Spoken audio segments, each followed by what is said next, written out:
Have you ever walked past a dumpster and been like, yo, I wonder what's in that dumpster?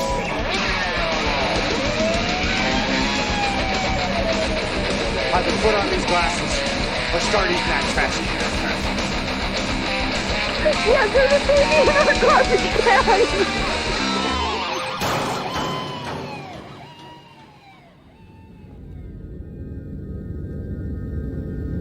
It is happening again.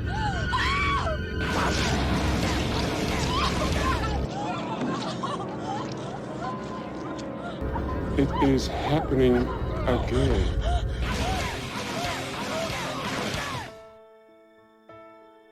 You're listening to the True Crime Dumpster podcast with hosts Amy and Kevin. Yeah, still Kevin. Yep. Even though it's been a while, we're still us. Now there's more of us. There is more of us. That's why we're kind of talking with subdued voices, because she's sleeping right now. So yeah, it's taken us a couple weeks to get this episode together, and we did take a month-long hiatus dealing with family stuff. So we are pleased to announce that our daughter Abigail is 4 weeks old today. Yay! And my dad is back home on the mend after being in the hospital for about a month, so just about as long as Abigail's been alive. And last but not least, our sweet dog Freki has completed radiation for cancer recently. So those are all the things that were kind of happening over the last month and a half. So it's been a lot. And everyone is on the mend. Yeah. So thank you for messages and tweets and whatever else they're called that we have received via social media and stuff and email. Like, it's really nice knowing that people actually listen to our podcast that we don't personally know. And so we really appreciate you guys. So this one is for you. Not just you, but Not also all the mothers out there. This is a Mother's Day one, right? Yes. We definitely felt like we needed to put the podcast on the back burner for a little bit while we dealt with things. But we're back with a crazy one this week that's been in the news relatively recently again. And so this week we say happy birthday to Abigail, our daughter, and we dedicate this episode to her, as well as, like Kevin said, all the mothers out there, because Mother's Day, don't forget, Sunday, May 9th is Mother's Day. So if you forgot, you're welcome. You still have Get something time for your mom or your mom-like people in your life. Well said. Yes. Yeah. So imagine this. You give birth to 4 children, and each, one by one, mysteriously die over a period of 10 years. Heartbreaking? Yes. Sketchy? Also yes. Today, we explore the curious case of Kathleen Folbigg, either a cold-blooded baby killer or the unluckiest woman on Earth. Yep, definitely those things. Yeah, that sums it up. Yeah. So Kathleen Megan Donovan, then Marlborough, and finally Folbigg. So she has 3 different last names, but we'll start off with Donovan. But we're just going to refer to her as Kathleen to make things easy. Kathleen was born on June 14th, 1967 in New South Wales near Sydney, Australia. Shout out to our Australian listeners and Australia in general, because we like Australia. Hello to Down Under, I guess. Yes. Crikey. And like we said before, we are going to be working on another Australian case, hopefully very soon, with the person who actually recommended it. So hopefully that'll be in the works soon. Yes, up and coming. So Kathleen's life started with tragedy. When she was just 18 months old, her biological father, Thomas John Taffy Britton, stabbed her mother, Kathleen Mary Donovan, 24 times on a public sidewalk during a fight in December 1968. It is reported that he killed her because of money problems and that she was severely neglecting their child, young Kathleen. Thomas John Britton was a violent drunk who always seemed to have a lady around. A violent drunk he was, and his nickname was Taffy, so maybe that's what made him violent and drunk. But why would his nickname be Taffy? Because he's sticky? You know, I didn't think about that. I thought maybe he got it inside the prison for reasons we won't discuss here. But regardless, Taffy only spent 8 months locked up for slashing the throat of his first wife. She lived. Thomas John Britton was also suspected of molesting young Kathleen due to disturbing behavior she started exhibiting soon after the murder of her mother. Taffy turned himself in to police the day after the killing. He was tried and convicted of murdering Kathleen Donovan and was sentenced to life imprisonment on May 26, 1969. He was deported back to England after serving 14 years. He and Kathleen never had any contact with one another again. So young and neglected Kathleen was orphaned and alone. She became a ward of the state and was placed into foster care with a couple, Mr. and Mrs. Platt. Mrs. Platt was the sister of the now-deceased Kathleen Donovan, young Kathleen's biological mother, and they looked after young Kathleen several times before her mother's death. Child Services would stop by to do routine checkups at the house, and everything was going well until a report was filed in May 1970, just shy of Kathleen's 3rd birthday. Mrs. Platt told the social worker that Kathleen wasn't learning basic social skills and would throw temper tantrums often. She was also very aggressive towards other children, but most disturbing was her obsessive masturbation. I kind of chuckled because it's fucking disturbing. She was seen on multiple occasions trying to insert things into herself. Additionally, she also cried and screamed almost incessantly. Needless to say, this behavior put a lot of strain on the Platt's marriage. Mrs. Platt complained to doctors that young Kathleen's behavior was declining fast. She was becoming more violent and would scream if he tried to correct her. Also, her masturbating and sex play was getting next level. So at 3 years old, young Kathleen was removed from their care and placed into the Bedura Children's Home on July 18th, 1970. Upon her entry into the children's home, a psychologist spent some time with Kathleen and determined she was borderline mentally... Back in the day, it's the R word. It's fine. You can say it, but like we definitely have different ways of saying What that. would you say? Mentally delayed, differently abled. Developmentally challenged? Yeah, developmental disability. Anyways, you get the picture. She was unresponsive and withdrawn. Kathleen never smiled and barely ever talked. Yet, as time went on, she did seem to somewhat come out of her shell. In September 1970, Kathleen moved into the home of the Marlboros. Like the cigarettes? Kinda. Oh. Except for it's ROUGH at the end, not RO. But I'm saying it right? Yeah, I think so. Okay, cool. They were a couple who also provided foster care and expressed a desire to adopt Kathleen. While living there, she was allegedly treated particularly by Deidre Marlborough. Oh, Deidre. Deidre.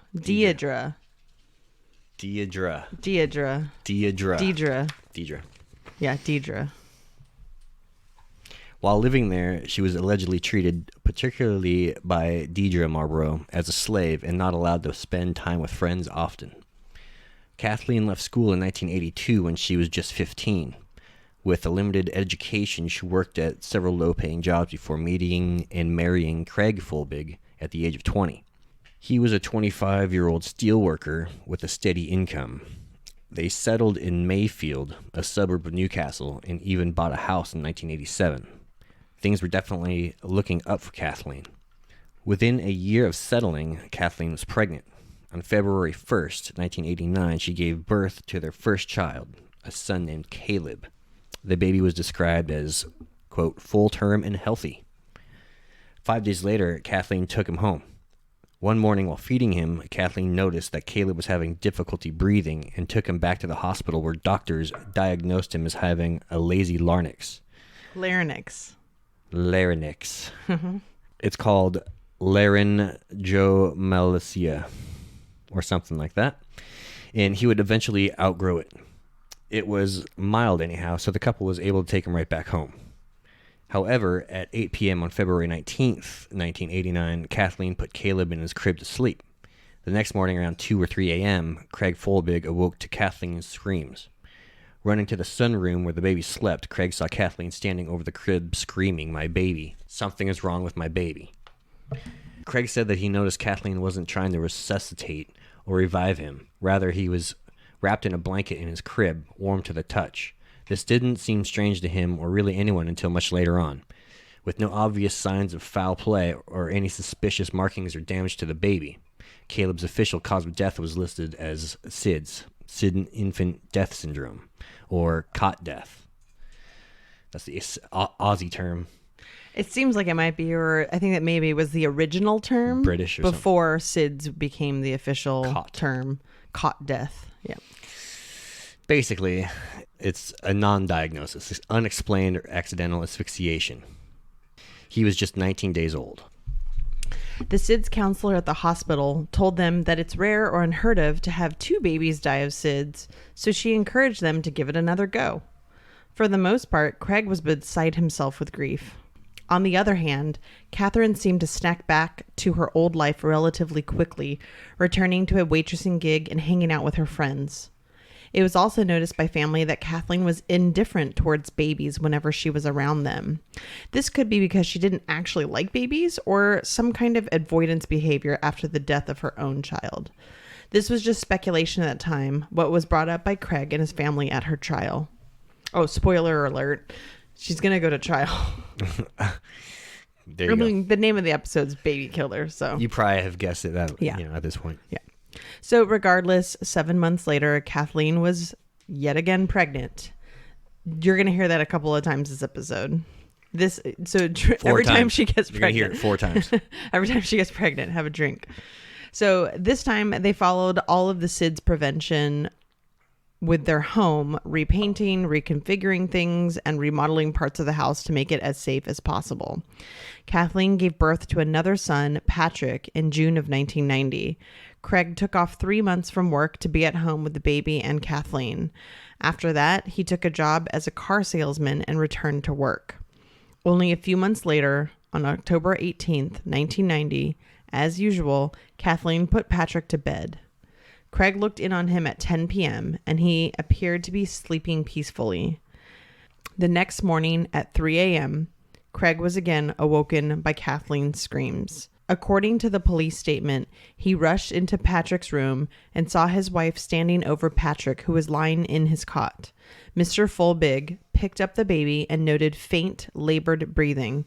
He commenced resuscitation until the ambulance arrived. Patrick regained consciousness, but was later found to have epilepsy and be blind. For his care, Craig said that it seemed like annoying chores for Kathleen to do rather than trying to keep their baby alive.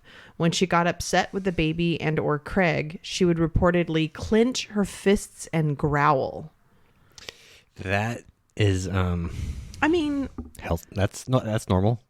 I mean, it just sounds wild animalish the way I guess we're describing it, but whenever if I get really frustrated, I'm not defending Kathleen at all, but if I get frustrated, I could be arg, I don't know, when I just knowing what she's capable of potentially, when I think of her growling, I think of it being more like a wild animal. Yeah, than a grrr, I'm so mad, Yeah, totally. I know. I think of something else. More like American Werewolf in London. Exactly. Needless to say, this put a huge strain on the Folbiggs' relationship. Kathleen was totally withdrawn from their marriage, so Craig turned to her diary to give him insight. In her diary, she wrote that she felt unable to care for Patrick long term and wanted out. She said that Patrick and Craig would both be better off without her.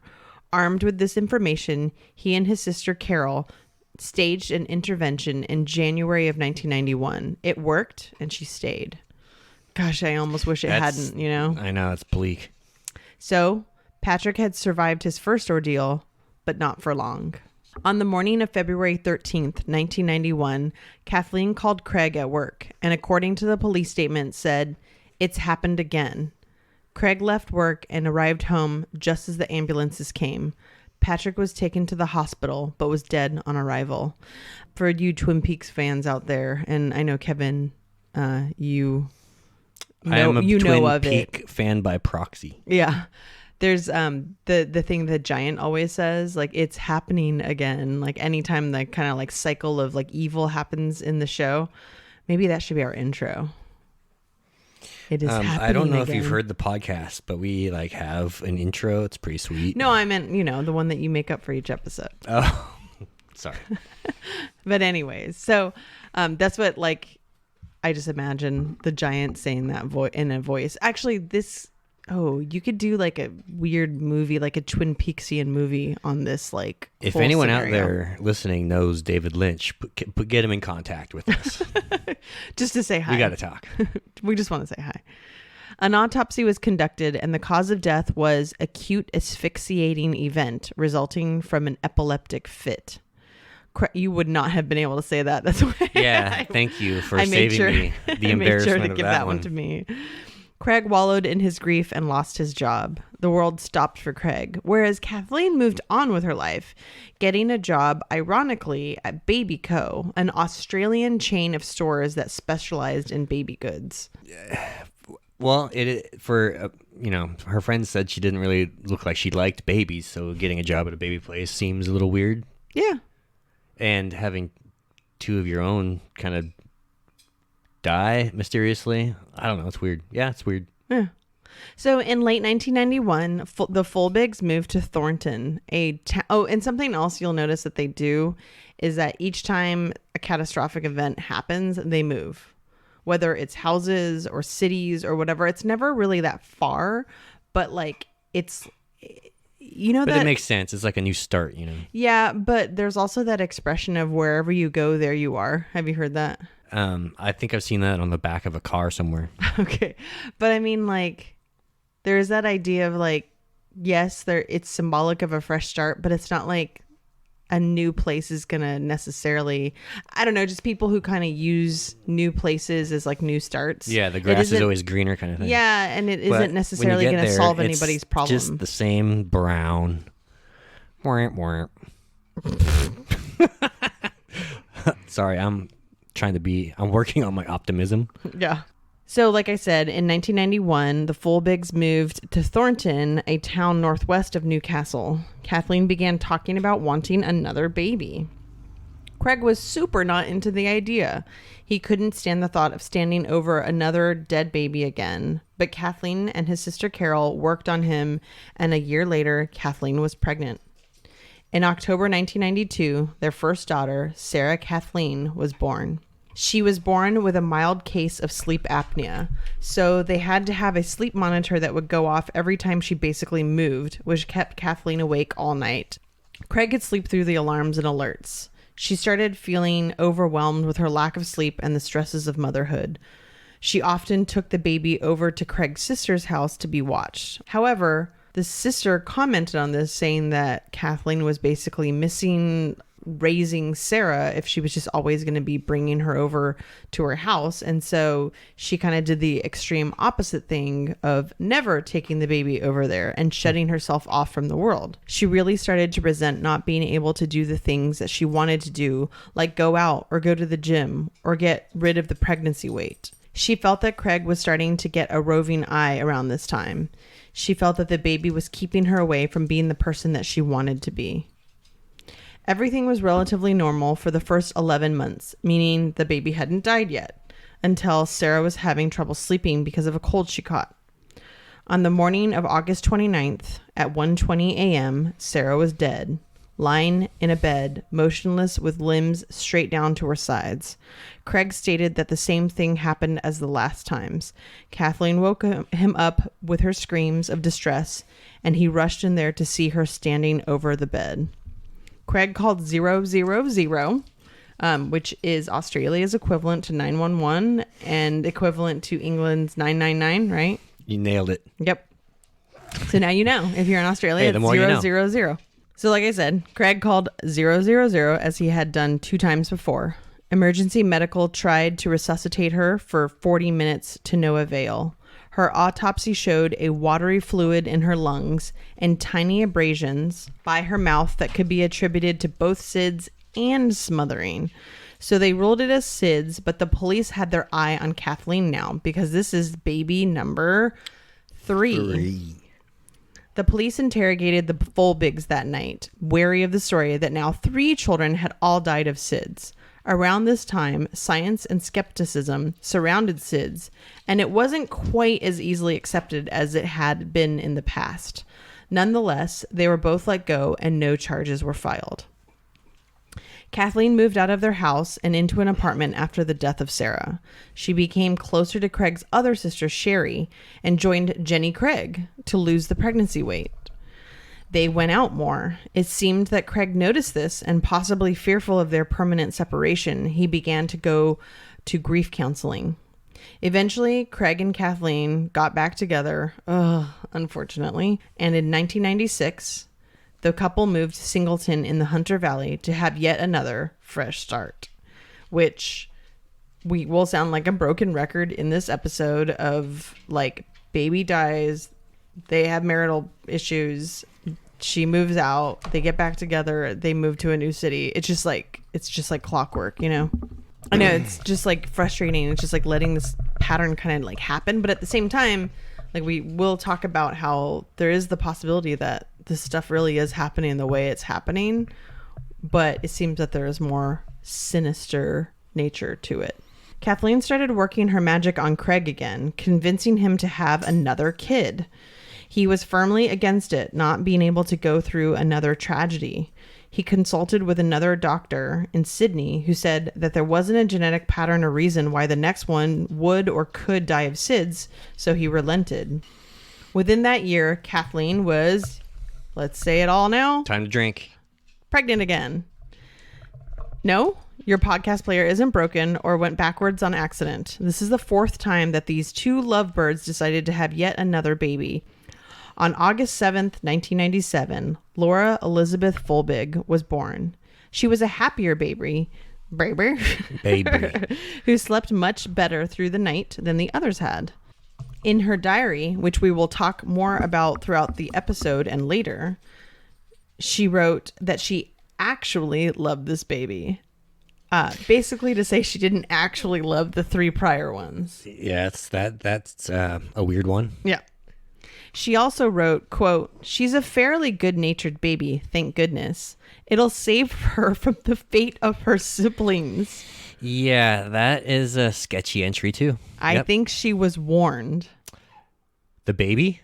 That's what it says. It's so creepy. That was part of the quote? Yes. In the diary? Yes, it says, "She's a fairly good-natured baby, thank goodness. It will save her from the fate of her siblings." I think she was warned. Like God warned her or something. I know, isn't that creepy? Wow. Yeah, it's scary.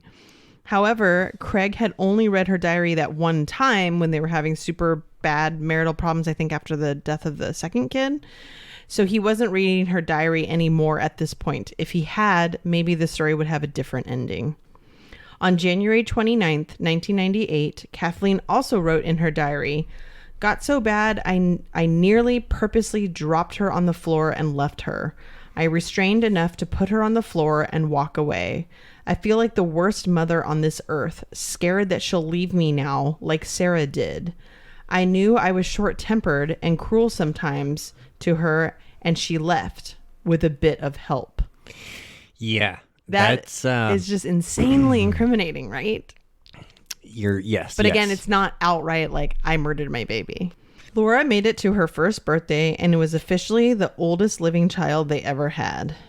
I know that just sounds ridiculous. Yeah. After her first birthday, however, Laura started to be more troublesome than she had been in her first year. So, what do you think happened, Kevin? She mysteriously went to sleep and never woke up again. Marriage problems and the threat of Catherine leaving, and yes, you guessed it, another dead baby. However, the day before Laura's death, the couple took a video of the happy, healthy 18-month-old in their backyard swimming pool and kicking gleefully. This would be used as evidence in Kathleen's future trial. Laura was perfectly healthy the day before her death.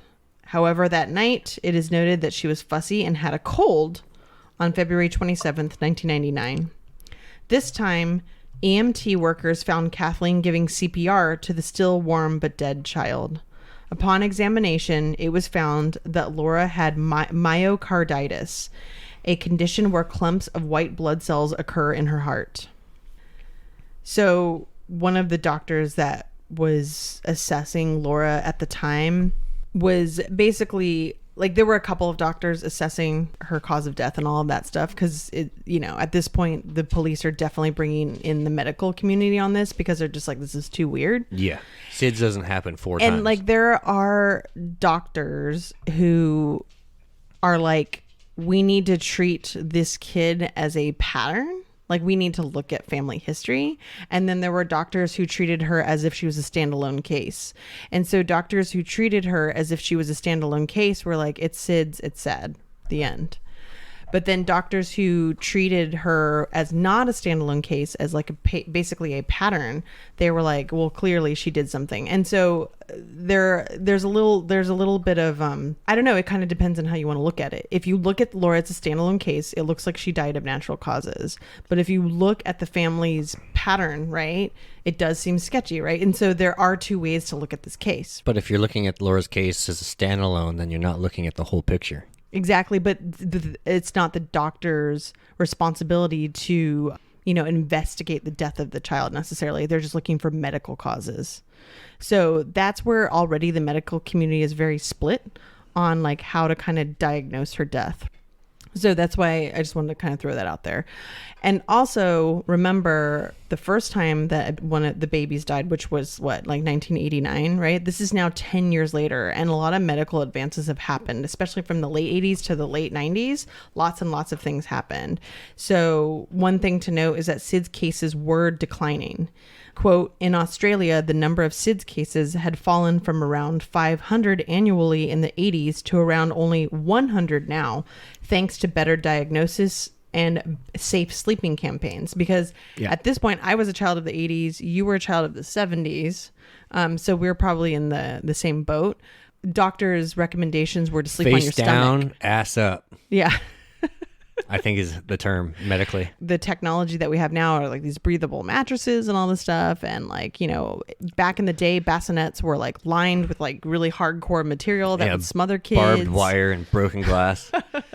But now rough. Everyone's saying no bumpers on the sides of bassinets or cribs because a kid could roll over and suffocate. It's not only now, and it's also, there was the back to sleep campaign, like put your kids back to the mattress. Yeah, lay them on their back. I mean, we're both alive and we slept on our stomachs growing up, but we're only slightly damaged.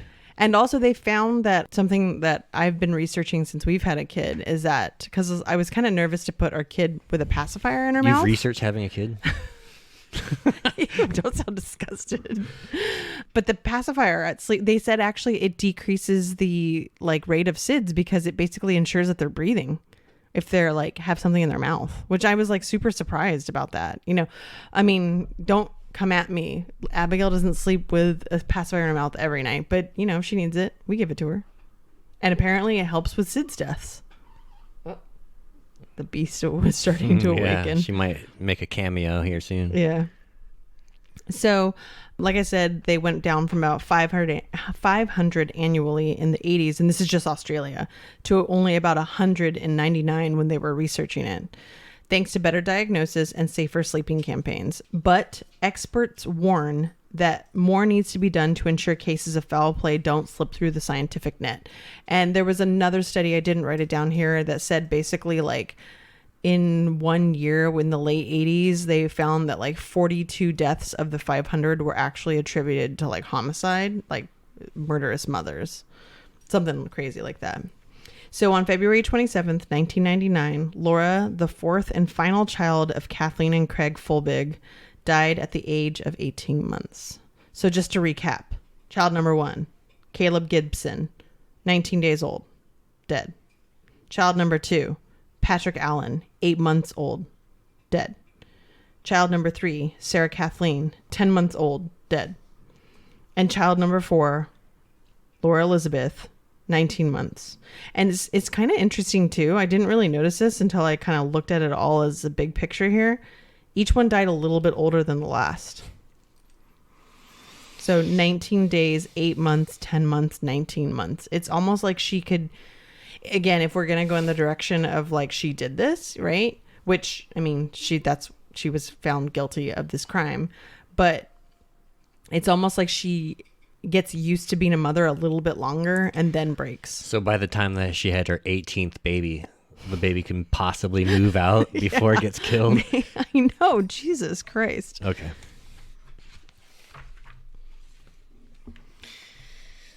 So the diary. Kathleen had kept a diary. We've talked about it a little bit. And she would vent frustrations and stress. And as you can probably tell by now, she did not take to motherhood very well.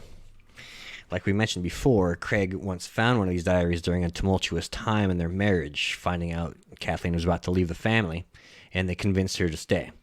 So after Laura, their fourth child, died, the marriage fell apart for good. Kathleen was a bit of a social butterfly, it seems. She got a boyfriend and moved out of her house she had with Craig. Is that correct, or did Craig move out? She moved out. Okay, yeah. I think I've heard both things, but... I think the idea is that she moved in with her boyfriend. But I believe they were still married at this time, right? It seems like it. I couldn't really get clarification. I don't think they potentially got divorced until she went to jail. So Craig is unbelievably bummed, understandably. While going through all the shit Kathleen left behind after the move, Craig found the newest of her diaries, because I think she destroyed all of them except this one. Yeah. And after scanning through some of the entries, he took the diary to authorities on May 19th, 1999. Craig was interviewed by Detective Bernie Ryan and told the detective all the little things Kathleen did or said that never really sat well with Craig. Craig had a nagging suspicion about Kathleen, and some of the things he read... You don't say. Yeah. I mean, maybe a little more than nagging. Yeah. After 4 kids dying as mysteriously and always in the same circumstance of her screaming over them, I mean, my suspicions would rise after baby number 1, right? Or well, at least baby number 2. 1, you could say it was Sid's. Like fool me once, shame on... Is it shame on me? Or is it shame on you? Shame on you. Fool me twice, shame on me. I think that's it. But I'm really bad with But these I'm pretty things. sure that baby number 3 would be fool me 3 times. Shame on both of us? I guess it's 2 then, right? Shame. Yeah, okay. That's the expression. I'm glad we cleared this up.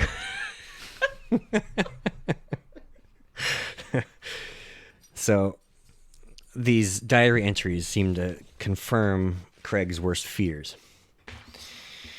Well, the Folbiggs were obviously on the authorities' radar after Laura died, their 4th child, and police put a tap on their phones as well as bugged their house for the months of July and August 1999.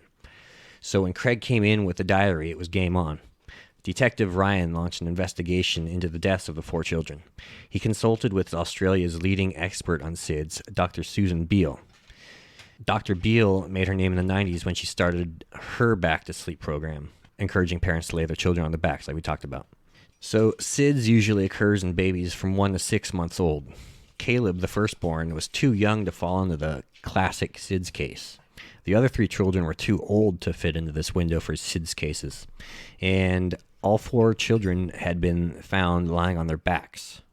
So investigators believe the kids were smothered to death. July 23rd, 1999, Detective Ryan and Detective Senior Constable Marita Engdahl brought Kathleen in. They interrogated her for 8 hours. During this interview, her story didn't quite match up to what she told responding officers the nights her children died. They asked Kathleen why she seemed to recover from these deaths faster than her husband, Craig. Kathleen's mother, Kathleen Donovan, actually ditched out on 2 of her children in previous marriages. She just up and left. And it seems like she was about to do it again when she got stabbed to death by Kathleen's dad, Taffy. So maybe it was some weird mental thing, being okay after leaving your child's life. But Mrs. Folbigg told authorities she would just shut it out of her mind. She also told police she was pissed that Craig gave them her diaries. She felt betrayed. Detectives made Kathleen read some of her entries aloud, where she talked about losing control and other sketchy things, like about a baby crying and then one day it just stopped. And something to the effect, I think that Amy said, like one of the children dying with a some little help. Yeah. Fucking sketchy. Also sketchy was Kathleen apparently rehearsing what she'd say when she'd be inevitably brought in by police. And this was recorded when their house was bugged. And that is also very fucking sketchy. On April 19th, 2001, after almost 2 years of investigation, Kathleen Folbigg was formally charged with 4 counts of murder. On May 17th, Kathleen was granted bail and stayed with her boyfriend, Tony Lampkin, who she had been living with for 7 months. Tony knew something was up by the way Kathleen acted, but he didn't know anything about the investigation until police came to arrest her. Oof. To find that out about your girlfriend after dating them for 7 months? Rough. So, just a little bit about the trial. Kathleen's trial lasted 7 weeks. The prosecution alleged that Kathleen murdered her 4 children by smothering them during periods of frustration. Their case relied on the improbability of all 4 children dying of natural causes, citing the now debunked Meadows Law, a law attributed to British pediatrician Roy Meadow with the tagline, 1 sudden infant death is a tragedy, 2 is suspicious, and 3 is murder until proven otherwise. So that's kind of like the shame on you, shame on me, shame on the murderer. No. No, I don't think that's what it is at all. It's just like there's not that many coincidences. Yeah, but there is sometimes. But also Occam's razor. There's so many little things. I know. Yeah. I just wanted to say that. Okay. Yeah. Well, you fit it in nicely. Well, just the simplest answer is usually the truth. But it's always lizard people. Just like we said at the beginning, set the record straight. Well, like we said at the beginning, like either she's a baby killer, which it really does seem like it at this point, right? Or she's the unluckiest woman who beat all the odds. Not odds you want to beat, yet. But I'm just saying that, like, 4 there dead is a plot children. twist. Yeah, I know. During a jury replay of Kathleen's police interview, she attempted to run from the courtroom. She sort of tried to escape, it sounds like. The defense made the case that Kathleen did not kill or harm her children and that she did not think that Craig was responsible either. Although prosecution witnesses were concerned about the lack of early warning signs in any of the children, the defense posed natural explanations for each of the events, such as cot death and in case of Laura's death, myocarditis. The defense highlighted that Kathleen was a caring mother, pointing to journal entries that showed the care and concern she gave her children, and obviously omitting the ones where she basically said she killed them. Some of her acquaintances gave statements to investigators about her caring nature. Notice how I said acquaintances, not close people in her life, because I think that close people in her life probably would have said otherwise. It didn't seem like she had very many close people. No, I'm assuming coworkers. That's why it says acquaintances. I'm assuming like coworkers and customers. Because again, it doesn't. She did go out and she did have a social life. Yeah, but I think we're with acquaintances. I think she didn't have like long-term friendships. Those were kind of reserved to Craig's family. Which, I mean, if you think about it, she came from a foster family situation, and losing Craig and or his family would be just like losing, losing her family over and over again. Like she did have a difficult upbringing. Yeah, no doubt. The defense pointed out that there was no direct admissions of guilt in killing her kids in the journal, and that the entries indirectly suggested her responsibility that could be chalked up to a typical grieving mother's guilt. Kathleen appeared genuinely distraught to the ambulance and police responders at the scene. They pointed out that no physical evidence could link Kathleen to murder. It was entirely circumstantial, and there was very little consensus among the scientific experts who testified at trial. On May 21st, 2003, Kathleen was found guilty by the Supreme Court of New South Wales jury of the following crimes: 3 counts of murder, 1 count of manslaughter, and 1 count of maliciously inflicting grievous bodily harm. On October 24th, 2003, Kathleen was sentenced to 40 years imprisonment with a non-parole period of 30 years. On February 17th, 2005, the court reduced her sentence to 30 years with a non-parole period of 25 years on appeal. Due to the nature of her crimes, Kathleen resides in protective custody to prevent possible violence by other inmates. Yeah, baby killers are kind of like in female prisons are like rapists child molesters in male prisons. Yeah, they have a hard time. Yeah. Nevertheless, after a transfer of prisons, Kathleen was savagely beaten by another inmate just this year on January 1st, 2021. Happy New Year. Yeah. On August 22nd, 2018, New South Wales Attorney General Mark Speakman announced that there would be an inquiry into the convictions to, quote, ensure public confidence in the administration of justice, end quote. It was in response to a petition presented by her supporters, which I believe got a lot of signatures. Quote, the petition appears to raise a doubt or question concerning the evidence as to the incidence of reported deaths of 3 or more infants in the same family attributed to unidentified natural causes in the proceedings leading to Ms. Folbigg's convictions, he said. However, in the 500-page report released in July of 2019, a former chief judge of the district court found he did not have any, quote, reasonable doubt as to the guilt of Kathleen Megan Folbigg for the offenses of which she was convicted. Kathleen's legal team promptly called for a review of the inquiry, citing bias. The new evidence was presented to the appeal to the New South Wales Court of Appeal. The appeal was rejected on March 24th, 2021, so just about a month ago. The appeal did not consider the new scientific evidence. So that's where Kathleen and her case stands today. What do you think?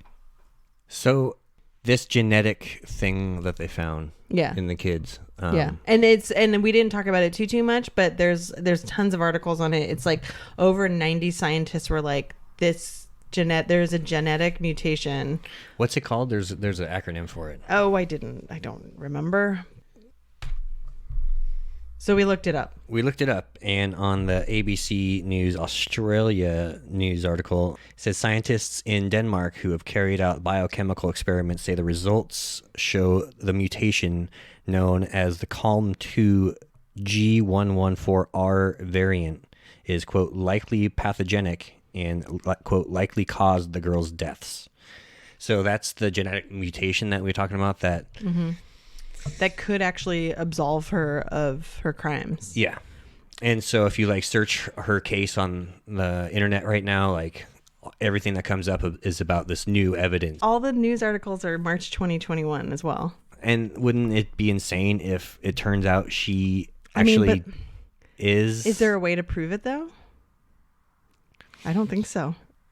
I mean, I don't. It just has to be on the trust. It has to be of some kind of appeals court, which already her appeal was denied. Yeah, her appeal was denied, and it didn't consider the new scientific evidence, which I don't know why it wouldn't. It seems like that was the new information that led to the appeal. Yeah, I mean, she's been, as far as inmate behavior goes, she's been a really good inmate, and I mean, she's gotten a couple fights, one over a toaster. Oh yeah, I saw that.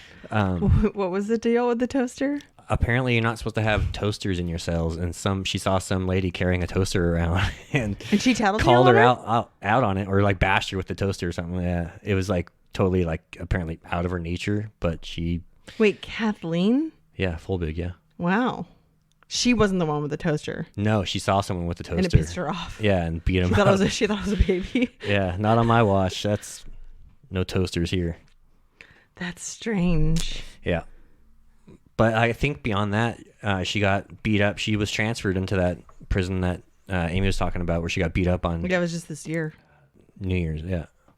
Gosh. Yeah, I mean, the way that we obviously talked about her during the episode was that she was guilty.